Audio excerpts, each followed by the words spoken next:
Hello students, welcome back. Issue of debentures का आज हमारा फोर्थ क्लास है। आज हम लोग रिडेम्पशन से रिलेटेड इशू के टाइम में जो टर्म्स एंड कंडीशंस हैं उसका डिस्कशन करेंगे। उसका जर्नल एंट्रीज यानी हमारे बुक्स पे क्या इफेक्ट आएगा उसका डिस्कशन करेंगे।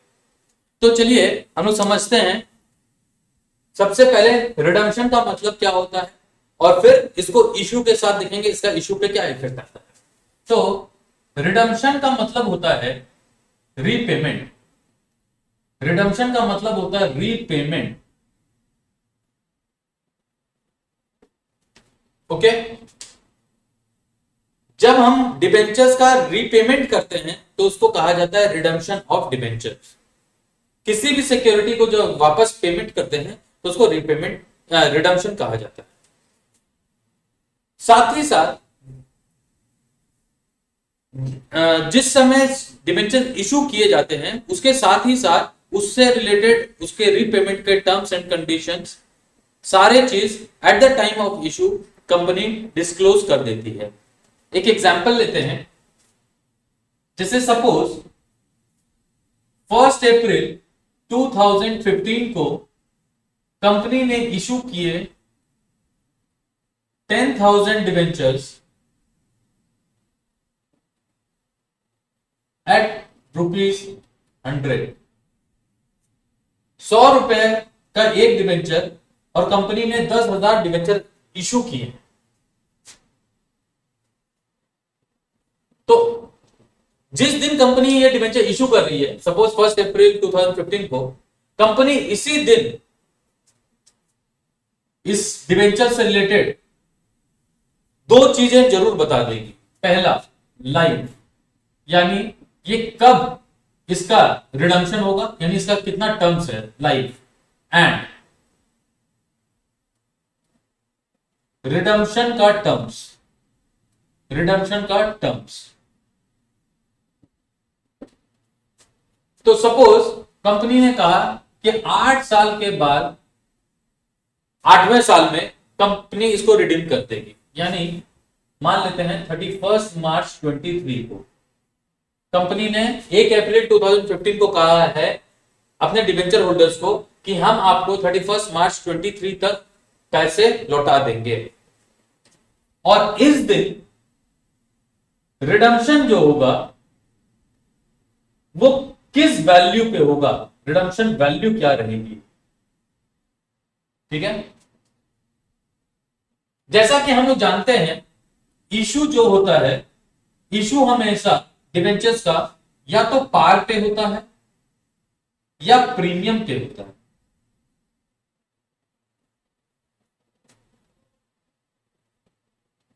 और डिस्काउंट पे। ठीक है। या तो पार पे होता है या प्रीमियम पे होता है या डिस्काउंट पे होता है। तो पार का मतलब जैसे हमारे पास नॉमिनल वैल्यू 100 रुपए है तो पार का मतलब 100 के डिबेंचर को हम 100 पे इशू कर सकते हैं। प्रीमियम का मतलब 100 के डिबेंचर को 100 से ज्यादा यानी मान लेते हैं 105 पे इशू कर सकते हैं। डिस्काउंट का मतलब 100 से कम पे इशू कर सकते हैं, 90 पे इशू कर सकते हैं। ये सारी चीजें हमारी डिस्कस हो गई है इशू वाली। अब बात करते हैं रिडम्पशन क्या क्या चीज पे हो सकता है। तो कंपनी डिबेंचर्स को दो वैल्यू पे ही रिडीम कर सकती है, या तो पार पे या प्रीमियम।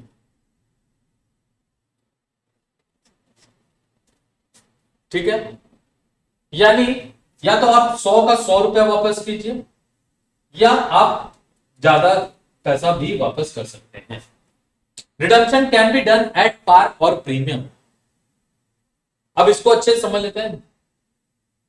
कंपनी डिबेंचर या तो पार पे इशू करेगी यानी अपने डिबेंचर होल्डर को डिबेंचर दी और उससे 100 रुपया ली, या प्रीमियम पे इशू करेगी, डिबेंचर दे रही है, वैल्यू डिबेंचर का 100 है लेकिन उनसे ले रही है 105 रुपया, या डिबेंचर वो डिस्काउंट पे भी इशू कर सकती है। डिबेंचर दे रही है 100 रुपए का और डिबेंचर होल्डर से सिर्फ 90 रुपया मांग रही है।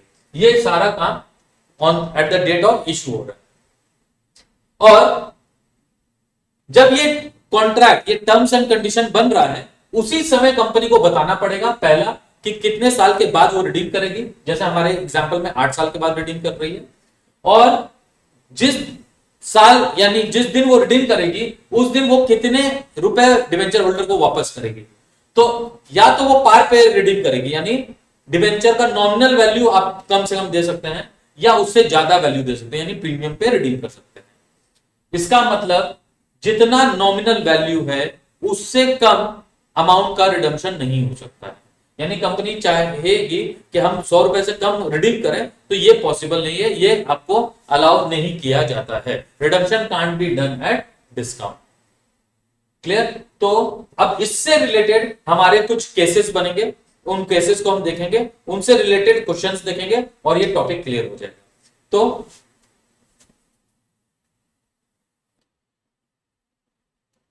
डिवेंचर को इशू हम पार पे कर सकते हैं, प्रीमियम पे कर सकते हैं और डिस्काउंट पे कर सकते हैं। तो हमारे पास 6 केसेस हैं। डिवेंचर्स को हमने पार पे इशू किया, रिडम्पशन भी पार पे कर सकती है, डिस्काउंट पे इशू किए, रिडम्पशन पार पे कर दिए, प्रीमियम पे इशू किया और रिडम्पशन पार पे किए, या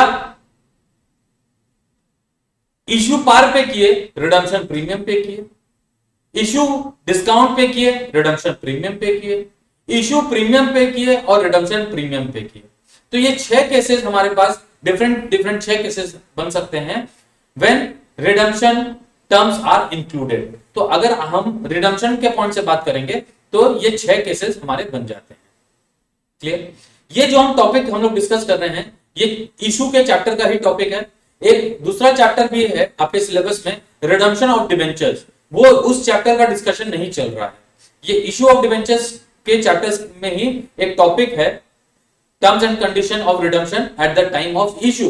ये वही वाला टॉपिक हमारा चल रहा है, तो इसलिए आप कंफ्यूज मत होइएगा, इसको रिडम्पशन वाले चैप्टर्स में जाके मत खोजिएगा, ये आपके इशू ऑफ डिवेंचर्स वाले चैप्टर में ही आपको ये टॉपिक मिल जाएगा। ओके, तो ये जो 6 केसेस हैं, अभी हम लोग हर केस के ऊपर एक एक क्वेश्चन लेंगे और उसको सॉल्व करेंगे, तो आपको इसका अकाउंट बुक्स पे क्या इफेक्ट आएगा वो समझ में आ जाएगा। ओके, चलिए देखते हैं। चलिए, तो हमारा फर्स्ट क्वेश्चन है, best barcode limited issued 50,000 8% debentures of ₹100 each. Best barcode limited ने 50,000 8% के डिवेंचर्स 100 रुपए ईच के इशू किए हैं। पेबल ऑन एप्लीकेशन, यानी पूरा का पूरा पैसा एप्लीकेशन के साथ आएगा। देयर आर नो इंस्टॉलमेंट्स, कोई भी इंस्टॉलमेंट नहीं है, वन टाइम में आ जाएगा। And redeemable at par any time after 6 years, और इसका रिडेम्पशन पार पे होगा 6 साल के बाद कभी भी। पास necessary entries for issue of debenture, तो आपको eight the time of issue of debentures आपको एंट्री पास करना है। तो चलिए देखते हैं। In the books of barcode limited journal,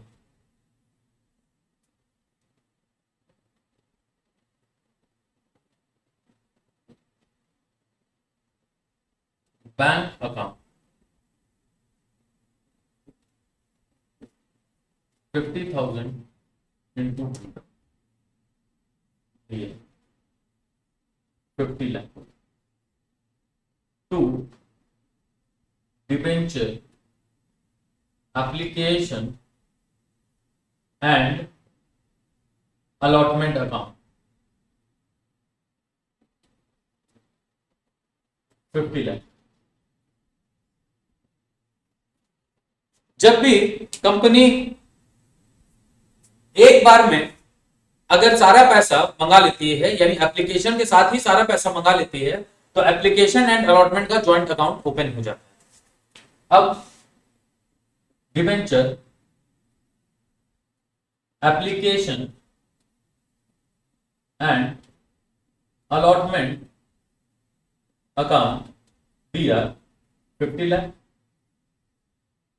to 8% debentures account, और ये पूरा का पूरा पैसा 50 लाख रुपया हमारे डिबेंचर्स अकाउंट में ट्रांसफर हो गया। डिबेंचर्स अकाउंट हमारे लायबिलिटी बनती है। Is it clear? चलिए नेक्स्ट क्वेश्चन है हमारा, Anushree limited issued 10,000 9% debentures of ₹50 each. Anushree limited ने 10,000 ₹50 के डिबेंचर्स इशू किए हैं। देखिए ऐसे नॉमिनल वैल्यू ₹100 होता है डिबेंचर्स का, पर एग्जाम में अगर आपको कोई और नॉमिनल वैल्यू दिया रहे तो आप उसी को यूज कीजिएगा। तो यहां पे हमारे क्वेश्चन में ₹50 दिया हुआ है, तो हम नॉमिनल वैल्यू ₹50 लेंगे। At a discount of 8%, redeemable at par any time after 9 years. Issue price is payable at ₹25 on application and balance on allotment. Pass necessary entries for issue of debenture. बोल रहा है कि ₹50 में issue किए हैं at a discount of 8%, 8% के discount पे, redeemable at पार, लेकिन रिडम्पशन करेंगे पार पे, यानी 50 के 50 पे, और इशू हुआ है 8% डिस्काउंट पे। इस केस में जो पैसा आया है वो दो पार्ट में आया। पहला एप्लीकेशन में आया ₹25 और सेकेंड इंस्टॉलमेंट आया है अलॉटमेंट पे। ओके, चलिए देखते हैं इस क्वेश्चन को बनाए।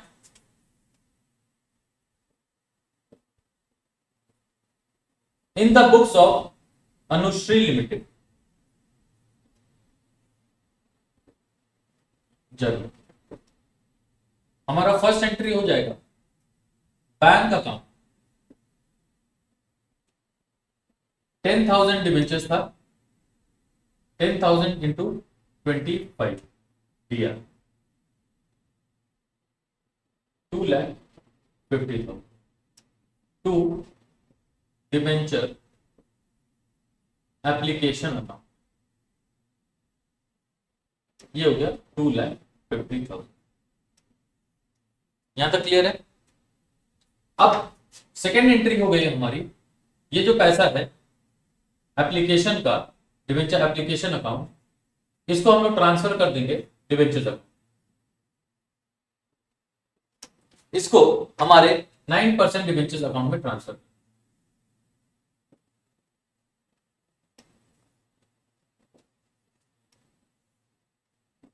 नेक्स्ट एंट्री अलॉटमेंट ड्यू होगा, तो डिबेंचर अलॉटमेंट। अब यहां पे डिस्काउंट, तो जैसा कि हम लोग जानते हैं डिस्काउंट के लिए अगर कुछ नहीं बोला जाए तो इसको हम लोग अलॉटमेंट के साथ ही लेते हैं। तो यहां पे आ जाएगा discount on issue of debentures account.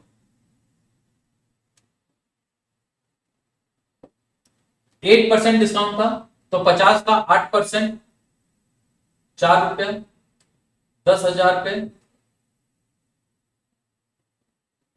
₹4 दिया, यानी ₹40,000 डिस्काउंट हो गया, और 10,000 पे ₹21 बचा, ये हमारा आ जाएगा अलॉटमेंट पे। ये आ गया 2,10,000 टू 9% डिबेंचर्स, ये हो गया 2,50,000। Number 4,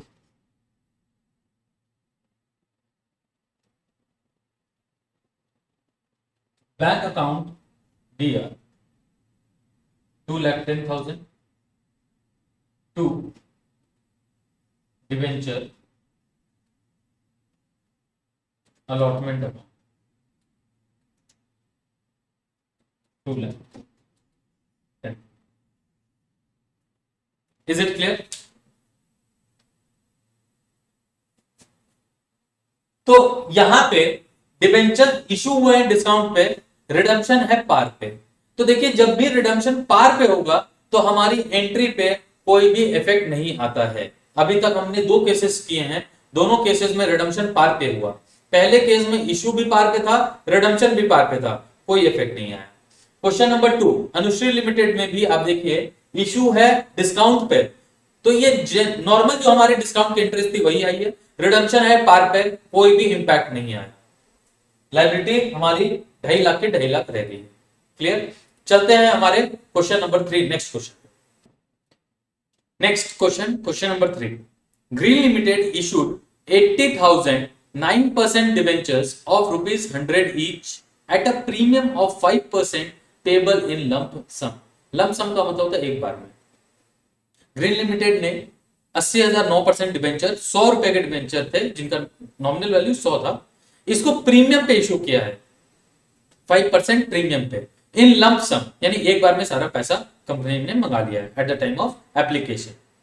debentures are redeemable at par, pass necessary entries for issue of debenture. तो ये फिर से हमारा रिडम्पशन एट पार का केस है। चलिए देखते हैं in the books of green limited, bank account,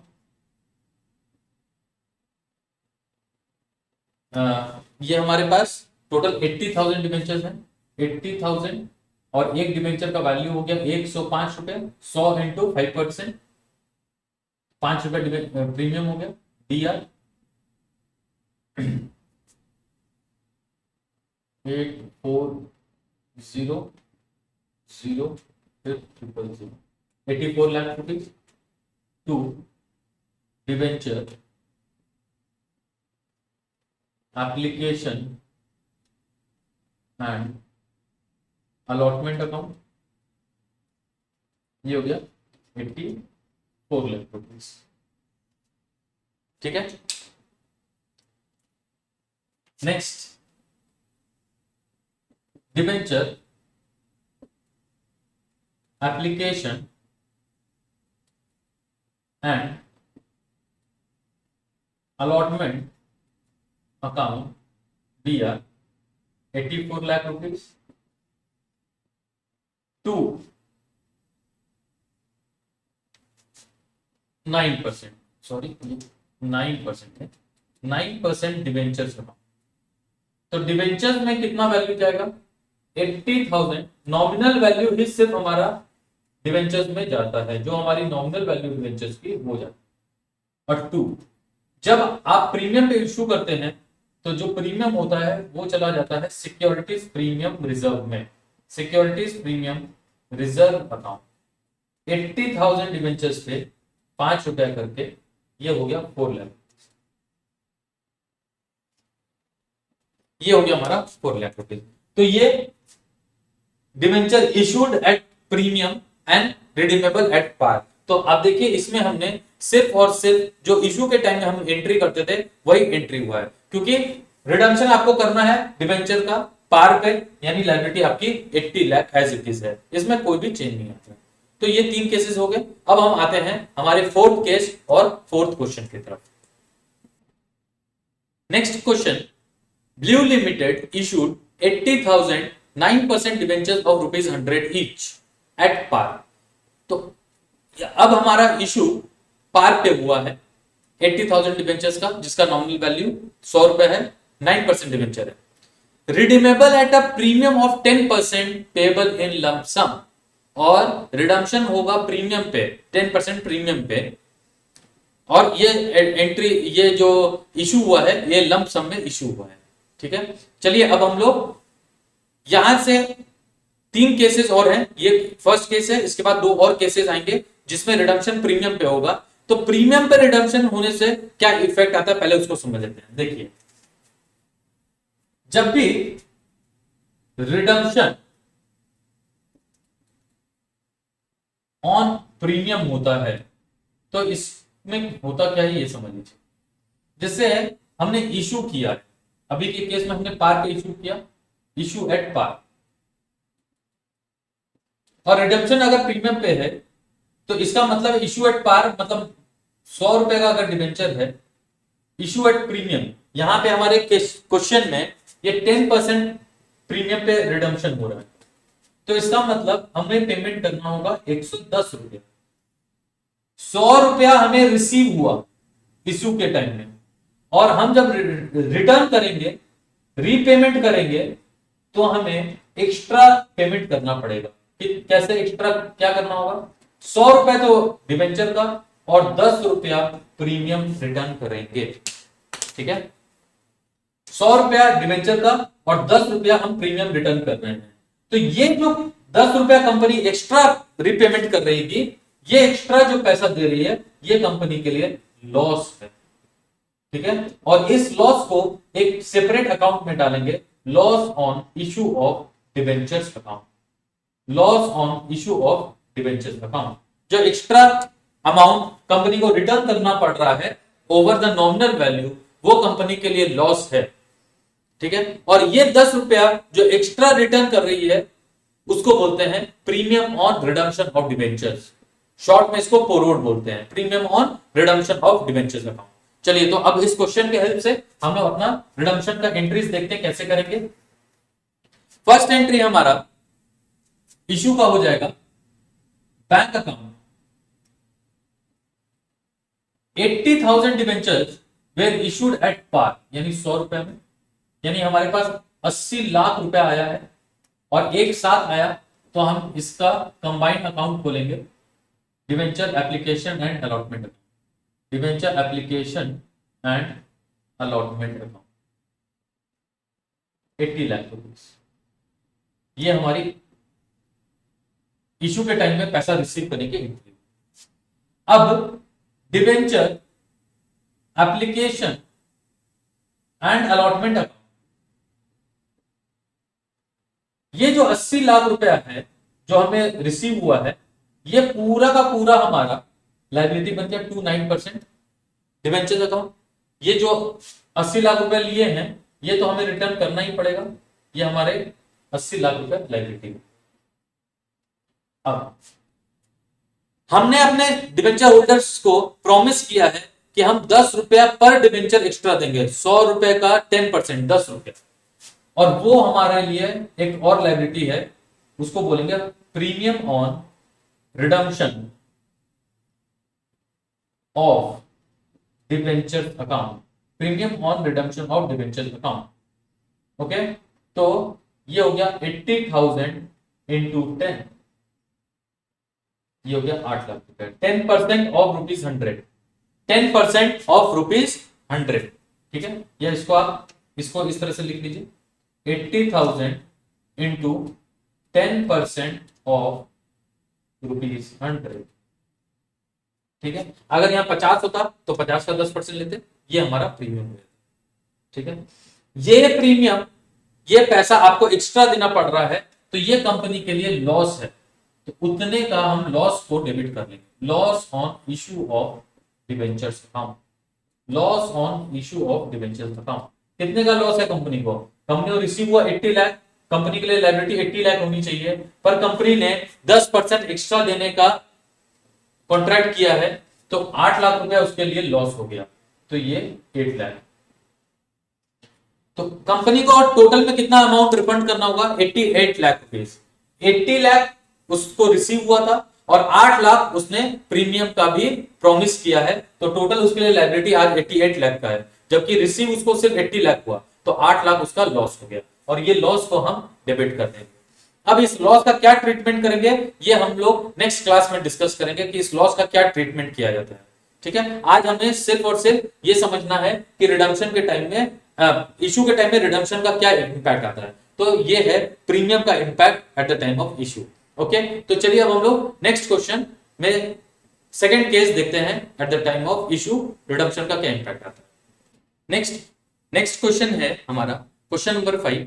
racks limited issued ₹2 lakh 12% debentures of ₹100 each.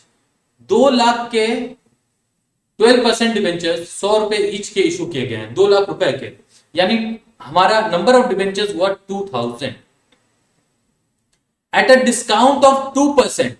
Issue के टाइम में कंपनी ने 2% डिस्काउंट दिया है, and redeemable at a premium of 5%, और कंपनी ने इसको बोला है कि हम रिडम्पशन 5% पे करेंगे after 10 years. Pass necessary entries for issue of debentures. चलिए देखते हैं in the books of Rex limited. First entry हमारी इशू के टाइम में कंपनी को कितना पैसा आया है देख लेते हैं। बैंक अकाउंट, तो कंपनी ने 2% डिस्काउंट दिया है। ठीक है, तो 2 लाख रुपए पे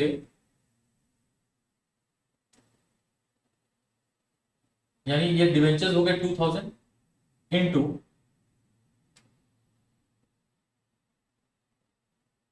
100 - 2 दिया, ये हो गया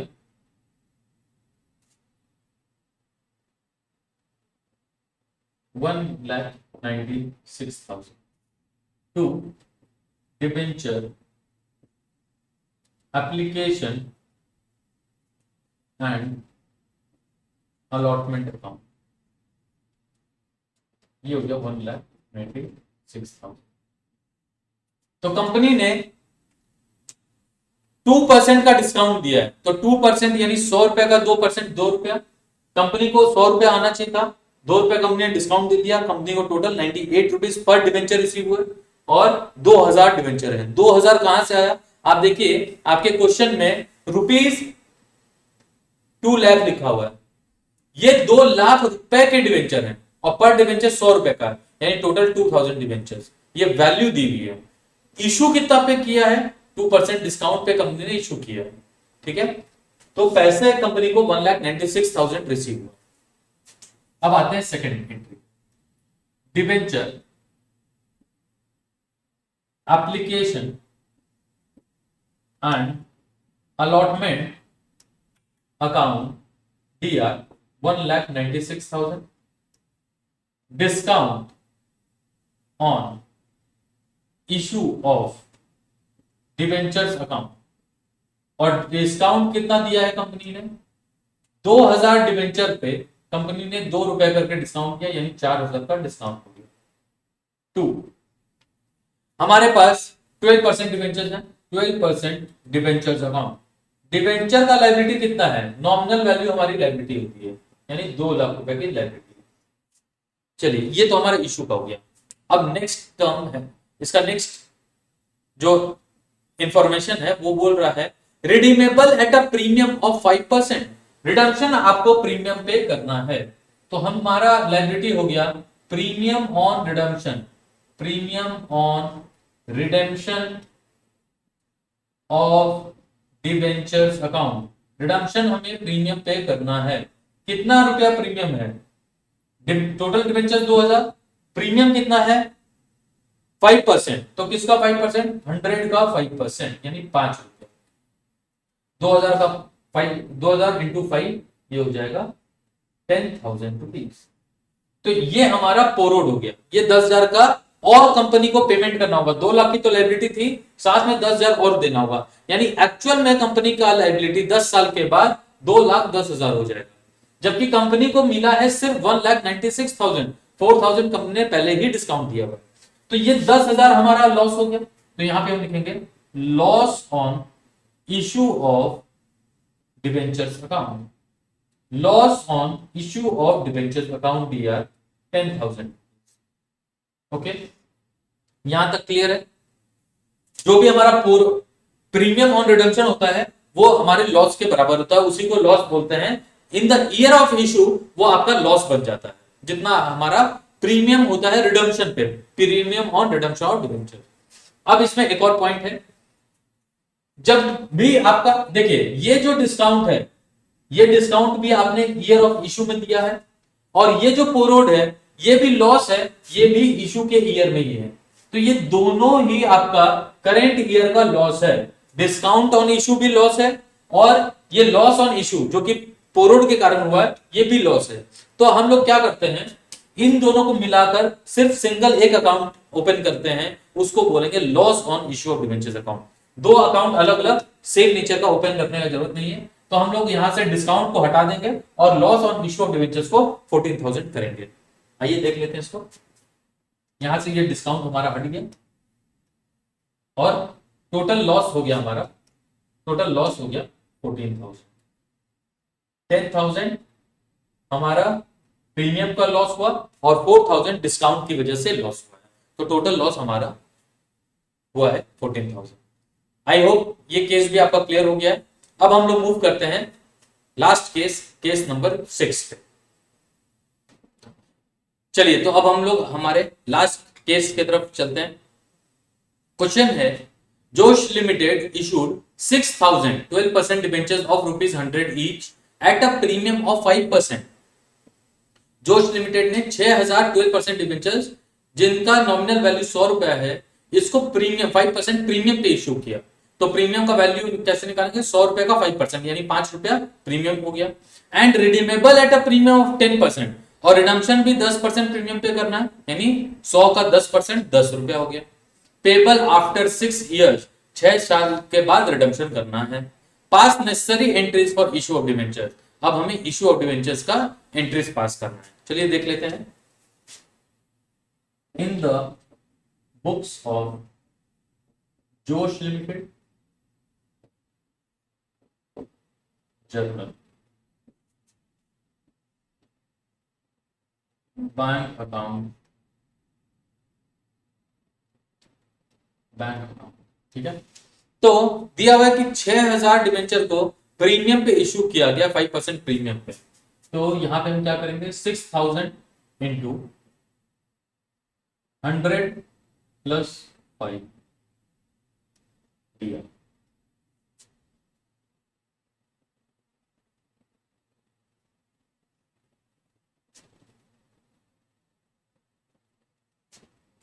to debenture application and allotment account 6,30,000। Second, ये हमारा इशू का एंट्री हो गया। कंपनी ने इशू किया 6,30,000 का डिवेंचर और 6,30,000 उसको रिसीव हो गया। अब चलिए, ये जो एंट्री हुई है debenture application and allotment account,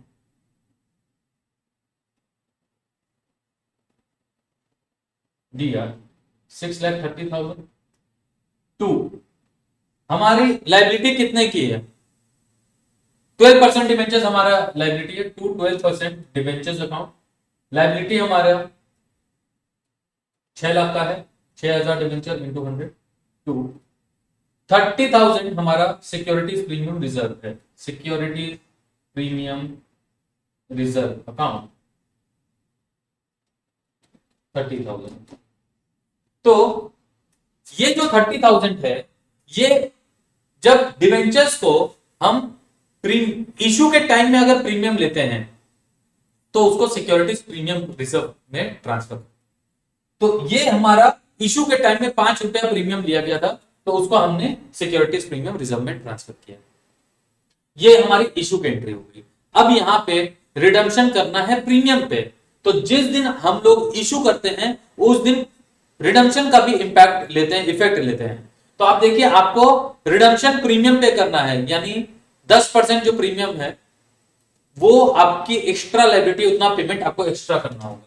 तो वो अमाउंट चला जाएगा फोरवर्ड में, premium on redemption of debenture account. ये हमारे अलग से एक अकाउंट में, जिसको प्रीमियम रिडम्पशन ऑफ डिबेंचर, उसमें चला जाएगा।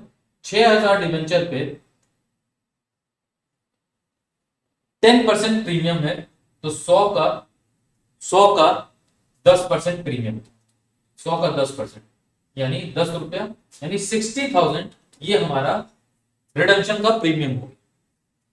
और जितना हमारा रिडम्पशन का प्रीमियम होता है वो loss on issue of debentures account में transfer, loss on issue of debentures account में उतना हम लोग ट्रांसफर करते हैं, 60,000। Is it clear? तो ये हमारी एंट्री हो गई। अब हमारा एक और पॉइंट है, चलिए ये अब आप नोट कर लीजिए। उसके बाद प्रीमियम और रिडम्पशन ऑफ डिबेंचर्स को हम लोग बता देते हैं और क्या है वो। ओके, तो प्रीमियम ऑन डिबेंचर्स, अब इसको हम लोग समराइज कर लेते हैं। दो तरह का प्रीमियम होता है। ऑन इश्यू अगर प्रीमियम है तो इसको ट्रांसफर करते हैं सिक्योरिटीज प्रीमियम रिजर्व अकाउंट, ठीक है। और ऑन रिडम्पशन अगर प्रीमियम है तो इसको डालते हैं हम लोग premium on redemption of debentures account, और इसी को हम लोग फोरवर्ड अकाउंट भी बोलते हैं, शॉर्ट में फोरवर्ड भी बोलते हैं, ठीक है। सिक्योरिटीज प्रीमियम रिजर्व ये हमारे शेयर होल्डर्स फंड में जाता है, और शेयर होल्डर्स फंड में रिजर्व एंड सरप्लस में जाता है, रिजर्व एंड सरप्लस में जाता है। ये हमारा कैपिटल रिजर्व, कैपिटल नेचर का रिजर्व, ठीक है। इसका नेचर, सिक्योरिटीज प्रीमियम रिजर्व का नेचर कैपिटल नेचर का होता है। ये शेयर होल्डर्स फंड के सब शेयर होल्डर्स फंड हेड के रिजर्व एंड सरप्लस सब हेड में ट्रांसफर किया जाता है। क्लियर? पोरोड ये हमारा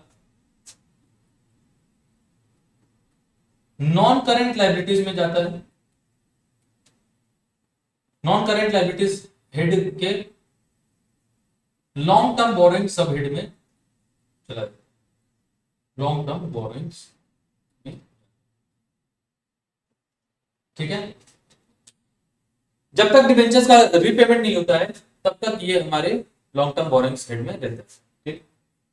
तो ये है हमारे प्रीमियम, दो तरह के प्रीमियम है, इसलिए किसी भी तरह का कंफ्यूजन नहीं होना चाहिए। सिक्योरिटीज प्रीमियम रिजर्व ये इश्यू के टाइम में लेते हैं तो होता है, और अगर रिडम्पशन के टाइम ये कंपनी को रिसीव होता है, इसलिए कंपनी के लिए एक तरह की प्रॉफिट है, कैपिटल नीचे की प्रॉफिट है, शेयर होल्डर्स फंड में रिजर्व एंड सरप्लस में जाती है।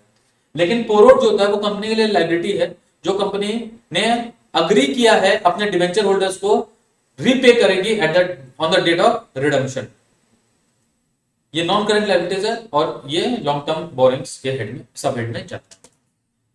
सो आई होप यहां तक आपका क्लियर है। नेक्स्ट जो टॉपिक्स हैं वो अपलोड हो जाएंगे। अगर आपको और भी किसी टॉपिक पे कोई डाउट है तो आप वो डाउट हमसे शेयर कर सकते हैं, उससे रिलेटेड जो भी क्वेरी होगा उसको लेकर हम एक और वीडियो आपके लिए अपलोड कर देंगे। All the best, thank you very much, अच्छे से पढ़ाई कीजिए।